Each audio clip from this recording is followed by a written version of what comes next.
بسم اللہ الرحمن الرحیم۔ السلام علیکم۔ چینل خوفناک رات میں آپ سب کو ویلکم کہتے ہیں اور امید کرتے ہیں کہ آپ ہمارے چینل کی سٹوریز کو انجوائے بھی کرتے ہوں گے اور ان سے ضرور کچھ نہ کچھ سیکھتے بھی ہوں گے۔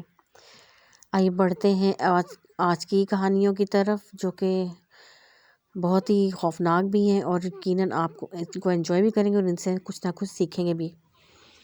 یہ پہلی کہانی ہم آپ سے شیئر کر رہے ہیں وقاص احمد مانچسٹر سے۔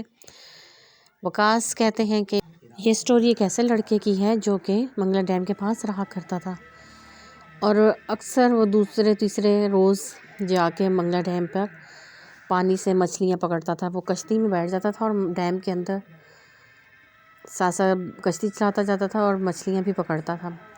وہاں پر کچھ گھر اس کو اکثر دکھائی دیتے تھے جو کہ خالی مکانات تھے اور وہ پانی میں ڈوبے ہوئے ہوتے تھے۔ وہ ان مکانات کو دیکھتا تھا۔ پھر اس نے دیکھا کہ کچھ مکانات ان میں ایسے تھے جو کہ آدھے آدھے پانی میں ڈوبے تھے، مکمل طور پر نہیں ڈوبے ہوئے تھے۔ وہ کہتا ہے کہ میں کشتی لے کر وہاں چلا جایا کرتا تھا اور ان مکانات کی چھتوں پر چڑھ کے وہاں سے مچھلی کا شکار کیا کرتا تھا۔ اس طرح سے مجھے بڑا مزہ آتا تھا اور میں انجوائے بھی کرتا تھا اور مجھے طرح طرح کی مچھلیاں جو تھی وہ شکار کرتے ہوئے مل جاتی تھی۔ اب کیا ہوا کہ ایک بار وہ جب مچھلی کا شکار کرنے کے لیے گیا تو اس نے دیکھا کہ جو گھر آدھے آدھے پانی میں ڈوبے تھے ان میں سے ایک اس نے سلیکٹ کیا اور اس کی چھت پہ وہ چڑھ گیا۔ اس نے نیچے جھانکا تو اس گھر کی جو نچلا پورشن تھا وہ پانی میں ڈوبا ہوا تھا، اس کے علاوہ سیڑھیاں بھی پانی میں ڈوبی ہوئی تھیں۔ بہرحال وہ اپنا شکار کرنے لگا، بیزی ہو گئے شکار کرنے کے لیے۔ وہ کہتا ہے کہ مجھے ایسا لگا کہ جیسے کوئی سیڑھیاں چڑھتا ہوا آ رہا ہے اوپر، پھر وہ سیڑھیاں نیچے اترنے لگا اور پھر وہ چڑھ رہا تھا، جو کوئی بھی تھا وہ سیڑھیوں پر اوپر نیچے آ جا رہا تھا۔ یہ لڑکا بہت حیران ہوا کہ یہ کیسے ہو سکتا ہے کہ کوئی سیڑھیوں پر اوپر نیچے آئے جائے، کیونکہ وہاں تو سیڑھیوں پر تو سارا پانی تھا، ہر طرف پانی پانی تھا، تو وہاں پر کسی کا چلنا پھرنا اوپر نیچے آنا جانا بہت مشکل تھا۔ کہتا ہے کہ بہرحال میں نے یہ سوچا کہ دیکھو کہ کون ہے جو اوپر نیچے آ رہا جا رہا ہے۔ جب میں تھوڑا سا آگے ہو کے میں نے نیچے دیکھا دوبارہ تو وہاں پر کوئی بھی نہیں تھا۔ کہتا میں بہت حیران ہوا کہ یہاں پر تو کوئی بھی نہیں ہے، پھر کیسے آواز آ رہی تھی فٹ سٹیپس کی، قدموں کی آہٹ جو اوپر نیچے آ رہی جا رہی تھی۔ کہتا ہے کہ میں پھر سے مچھلی کا شکار کرنے کے لیے بیزی ہو گیا، میں مچھلی کا شکار کر رہا تھا تو مجھے یوں لگا کہ جیسے کسی نے میرا نام پکارا ہے۔ پہلے تو میں بہت حیران ہوا کہ یہ جو کوئی بھی یہ بندہ اس کو میرا نام کیسے معلوم ہوا۔ وہ آواز جو تھی مسلسل آ رہی تھی اور میں دیکھ رہا تھا کہ جیسے جیسے دن ڈھل رہا ہے وہ آواز کافی خوفناک ہو گئی تھی۔ اب ایسا لگ رہا تھا جیسے کوئی غرا رہا ہے اور میرا نام پکار ہے۔ اب مجھے بھی ڈر لگنے لگا۔ پھر مجھے یوں محسوس ہوا کہ جیسے وہ آواز بڑے غصے میں اور بڑا خوفناک انداز میں کوئی غرا رہا ہے اور میرا نام پکار ہے۔ مجھے ایسا محسوس ہو رہا تھا کہ یہ نہ ہو کہ یہ بندہ مجھ پہ، یہ جو بھی چیز ہے وہ مجھ پہ حملہ کر دے۔ کچھ مجھے شک ہو رہا تھا کہ یہ غیر مرئی مخلوقات کا کوئی معاملہ ہے۔ یہ خیال آتے ہی میں نے جلدی سے اپنی کشتی نکالی اور اس کے اوپر بیٹھ کے میں واپس آ گیا۔ اس کے بعد آج تک مجھے یہ سمجھ نہیں آتی کہ وہ کون سی مخلوق تھی جو کہ مجھے ڈرا رہی تھی، اور میں یہ بھی جان رہا تھا کہ اس مخلوق کو میرا وہاں جانا پسند نہیں آیا، کیونکہ وہ گھر سنسان تھے، جانے کتنے عرصے سے خالی پڑے ہوئے تھے، اور اگر میں وہاں پر مزید ٹھہرتا تو شاید وہ مخلوق میرے ساتھ کیا سلوک کرتی۔ میں یہ آج بھی سوچتا ہوں، میرے رونگٹے کھڑے ہو جاتے ہیں۔ دوبارہ میں کبھی بھی اس سائڈ پہ نہیں گیا۔ جب بھی مچھلی کا شکار کرنے جاتا تھا میں سامنے والے حصے میں جاتا تھا، اس سائڈ پہ میں کبھی بھی نہیں گیا اور نہ ہی میں نے ان مکانات کو دوبارہ دیکھا۔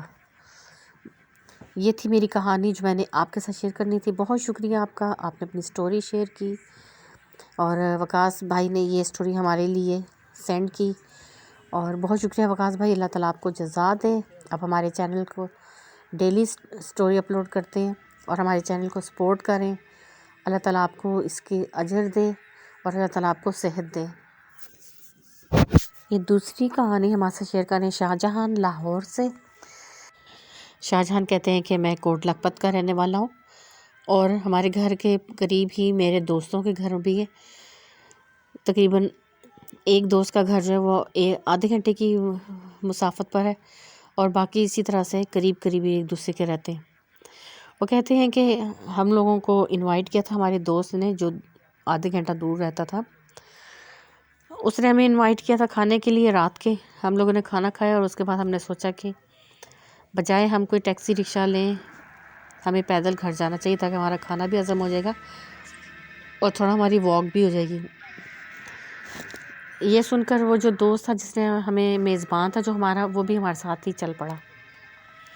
ہم لوگ باتیں کرتے ہوئے چلتے جا رہے تھے اور ایک ایک کر کے وہ 2 دوست جو تھے ہمارے وہ جا چکے تھے. اب رہ گیا میں اور وہ لڑکا جو میزبان تھا ہمارا. باقی 2 اپنے جہاں جیسے ان کی منزل آتی گئی وہ اپنے گھر جاتے گئے. اب چونکہ ہم دونوں اکیلے تھے اور ہم آپس میں باتوں میں مشغول تھے تو میرا جو دوست تھا اس کے ساتھ ایک مسئلہ ہو چکا تھا کہ بچپن میں اس پر کوئی آسیب کا سایہ ہو گیا تھا.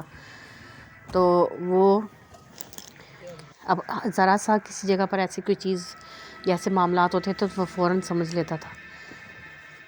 ابھی ہم گورا قبرستان کے قریب تھے تو میرا دوست مجھے کہنے لگا کہ یہاں سے جلدی نکلو. اس کی بات سن کے مجھے بھی تھوڑا سا اچنبھا ہوا کہ یہ بلا وجہ نہیں بول رہا. بہرحال ہم دونوں تیز سے چلتے ہوئے آگے ہی تو بڑھنے لگے تو مجھے تب محسوس ہوا کہ ہمارے پیچھے کوئی آ رہا ہے. رات کو 12:30-1 بجے کا ٹائم تھا اور ہم لوگ بہت زیادہ پریشان تھے اس لیے کہ پیچھے سے قدموں کی آوازیں آ رہی تھی اور یوں لگ رہا تھا جیسے کوئی پائل پہن کے ہمارے پیچھے آ رہا ہے. ہم لوگ بہت ڈرے ہوئے تھے اور جلدی قدم اٹھا رہے تھے اور اب میں اپنے دوست کی دور اندیشی کا قائل ہو چکا تھا. بہرحال ہم لوگ تیز قدم اٹھا رہے تھے اور اتنا ہی تیز وہ پیچھے ہمارے وہ مخلوق جو ہے آ رہی تھی. جیسے ہی ہم لوگ تھوڑا آگے آئے تو آگے 2-3 درخت تھے. ہم نے دیکھا کہ ان درختوں کے اوپر کوئی بیٹھا ہوا ہے اور اس کی آنکھیں جو ہیں وہ بالکل لال چمک رہی تھی جس کی وجہ سے وہ محسوس ہو رہا تھا کہ یہاں پہ کوئی بیٹھا ہوا ہے. ایک دم سے وہ جو بھی مخلوق تھی اس نے نیچے چھلانگ لگائی روڈ پہ. جیسے ہی اس نے چھلانگ لگائی تو ہم نے دیکھا کہ وہ ایک بہت ہی بلند قامت کے کوئی مخلوق تھی اور اس کا قد جو تھا وہ بڑھتا جا رہا تھا یہاں تک یوں لگ رہا تھا کہ جیسے آسمان کو چھونے لگا وہ قد. یہ دیکھ کے میں نے اپنے دوست سے کہا کہ بھاگو اور ہم دونوں نے بھاگنا شروع کر دیا. ہم بھاگتے جا رہے تھے اور پیچھے سے ان دونوں مخلوقات کی ایک وہ جو ہمارے پیچھے پائل پہنے آ رہی تھی اور دوسری وہ مخلوق جس نے درخت سے چھلانگ لگائی تھی. ان دونوں کے بے ہنگم ہنسی کی اور ہمارے پیچھے دوڑنے کی آوازیں بہت شدید آ رہی تھی. یوں لگ رہا تھا کہ جیسے وہ ہنس رہے ہیں چیخیں مار رہے ہیں اور ہمارے پیچھے بھاگتے آ رہے تھے اور ایسا لگ رہا تھا کہ کسی بھی وقت وہ ہمیں آ کے دبوچ لیں گے. ہم لوگ اتنے ڈرے تھے. میرے دوست کہہ رہا تھا اونچی کہ آیت الکرسی پڑھو. ہم دونوں آیت الکرسی پڑھ رہے تھے اور پیچھے سے مسلسل ان کے بھاگنے کی آوازیں آ رہی تھی. پھر جانے کیا ہوا کہ جیسے ہی ہم مسجد کے قریب پہنچے تو وہ ایک دم سے وہ دونوں مخلوقات غائب ہو گئی. اب ہمیں تھوڑا سا حوصلہ ہوا. ہم آگے پیچھے دیکھ رہے تھے. ہم وہاں پر کھڑے ہو گئے اور آگے پیچھے دیکھنے لگے. تھوڑی دیر بعد ہمیں وہاں سے ایک بندہ گزرتا ہوا دکھائی دیا تو ہم نے اس سے کہا کہ آپ ہمیں پلیز ہمارے گھر تک چھوڑ دیں. تو وہ ہم پہ ہنسنے لگا کہ تم دونوں اتنے ڈرپوک ہو. ہم نے اس سے کچھ نہیں بتایا مگر ہم بہت زیادہ ڈرے ہوئے تھے. اس کے بعد ہم لوگوں کو وہاں پر ایک آدمی آتا ہوا نظر آیا. ہم نے اس کو اپنی طرف آوازیں دی. اس سے کہا کہ چچا ہمیں فلانے گھر چھوڑ دیں.